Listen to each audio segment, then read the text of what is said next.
She's beautiful, isn't she? Yeah, she's stunning. She's beautiful. So what we're doing, we're just gathering some information.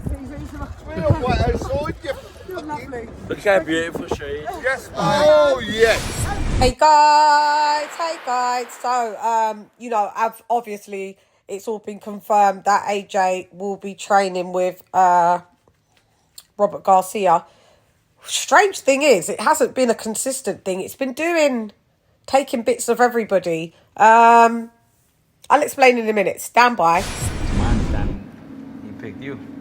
Well, look, as of right now, that's what I'm scheduled to do. You know, I'm scheduled to travel to London to go meet with them for training camp. I was already with them in December for 2 weeks, and then just 2 months ago I was up there again for another 2 weeks, and it seemed like he liked my work. I think for him the most important thing is a good game plan. Okay, so I'm going to talk about this period of this 2 weeks and 2 weeks and 2 weeks, but there's a little bit more that Robert says, so stand by. I'm excited to argue, you know. What it's kind of a big deal. It's a huge deal, it's a big challenge for me because this is my first time taking a heavyweight to fight for a world title. So it's kind of like a dream come true. Finish up training camp with him. How excited are you? You know, What it's kind of a big deal. It's a huge deal. It's a big challenge for me because this is my first time taking a heavyweight to fight for a world title. So it's kind of like a dream come true. You know, The thing that's weird is because my uncle, Coach Ronnie Shields, he was also out. AJ went and checked him and was discussing game plans with Coach Ronnie Shields as well. And then also flew Coach Ronnie Shields in, I want to say,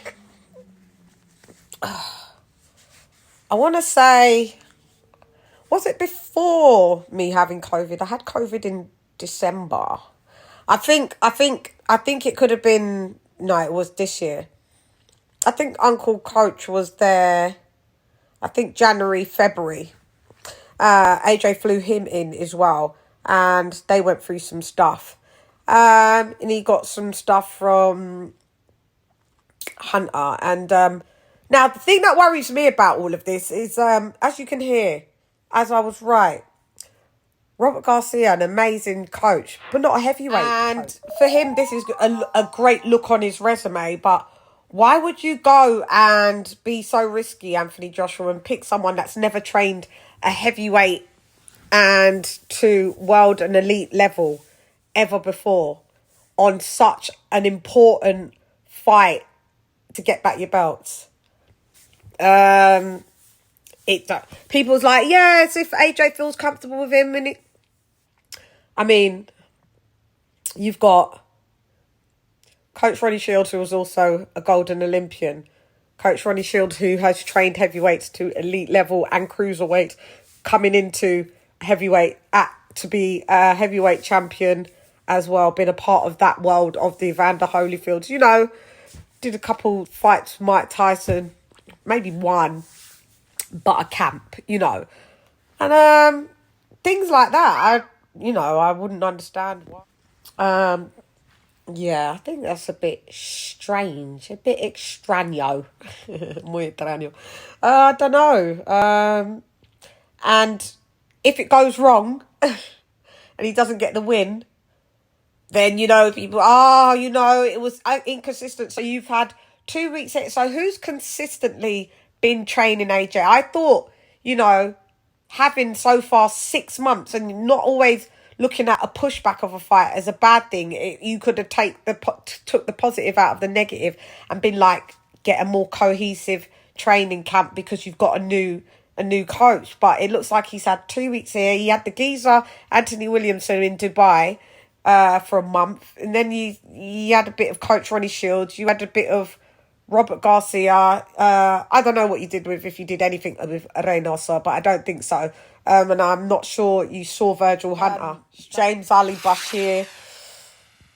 it seems very inconsistent. And speaking to boxers and coaches as I do and as I've done, one thing they talk about is that heavyweight training is different from training lower. I keep reiterating this, and cohesion is important, muy importante, because you need consistency. You need to start being able to vibe with that person and start doing drills. And so what your game plan, executing that game plan as a drill so it becomes second nature. This isn't time to have 2 weeks here with this person, 4 weeks here with that person, 1 week there with that person. Didn't want to go to America to train. You want to be in your comfort zone, and change doesn't happen when you stay within your comfort zone. You've seen Joshua Buatsi go to Virgil Hunter out in the States. You've seen Ramla Ali. Who did Ramla Ali go to? Did Ramla Ali go to... She's in the States. I forget which trainer. I could be saying, but... Is Ramla Ali with Hunter? She's with somebody in America. She up and left, and she's a married woman. I don't know if they've got kids, but you know, she made that. I don't understand why Anthony Joshua has to be rooted to the UK to do this, because I mean, no disrespect, I don't think Robert Garcia's gonna.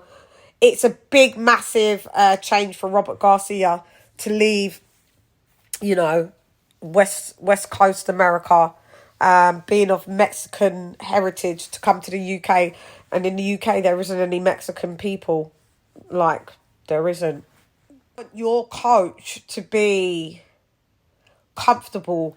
You need your coach to be in his comfort zone, to teach you fluidity. Like, so it's just so he's in the right state of mind. You don't want your coach having to come and make such a cultural shift over here. The fighter needs to do that. Anthony Joshua is to go to Robert Garcia. Robert Garcia isn't to come and stay in the UK and do that, because it's just not. It's cultural difference. He's not going to find that much people he can relate to. Also climate difference. It's just so much difference, and I just think Joshua should have just went there. Like, if you want to be great, mate, you've got to put yourself out there. You've got to take yourself. If that change doesn't happen staying within your comfort zone, it just doesn't. And you need to be out of your comfort zone for the change, and your trainer needs to be. I'm just clocking these inconsistencies, and you know, you don't want any excuses if there's a loss. If there's a win, which I believe Joshua knows what he has to do, but it's weird that he said that Robert Garcia seemed to say that basically Joshua's liked his game plan out of everybody else's. Teaches the come forward, like I said, Mexican style. So maybe that's what Joshua was looking for, but Joshua was a come forward guy as well, but not like that. He's also a counter puncher. He's quite a well-rounded boxer, to be fair. He could come forward when he needs to come forward. He's a good counter puncher. He throws good combinations. He fights great in the inside and mid-range. And that's where he's going to have to take Usyk in the boxing world. And, you know, when things go right, nobody points the finger at you or your team. And when things go wrong, everyone points the finger at you and your team. So, I mean, yeah, he's good at cutting off the ring, Joshua. You're going to have to take the wind out of Usyk's sails, and what we've seen, that Usyk definitely doesn't like those shots to the body. I mean, who does? Would I? No. Hence why I'm not a boxer. Yeah, that is how you're going to have to slow him down from dancing everywhere, because Usyk he's great on his toes. Joshua does have speed, but Usyk will make you mentally tired and worn down, and that's what we saw in that fight. Joshua just didn't know what to do. He was just too mentally exhausted and physical exhaustion, and that's what Usyk does. So you're going to have to use your size, as we know, to stop all that happening. He knows that. Blah, blah, blah, blah, blah. Hey, who am I? I'm just a girl with a headscarf on with a blue nightie on at the end of the day, innit? That talks a bit of boxing. But anyway, What will be, que sera, sera. I'm gone. Hey girl, it's LadyChann, rep none less. Come box with Chan. Gyan. Ra. Gyan.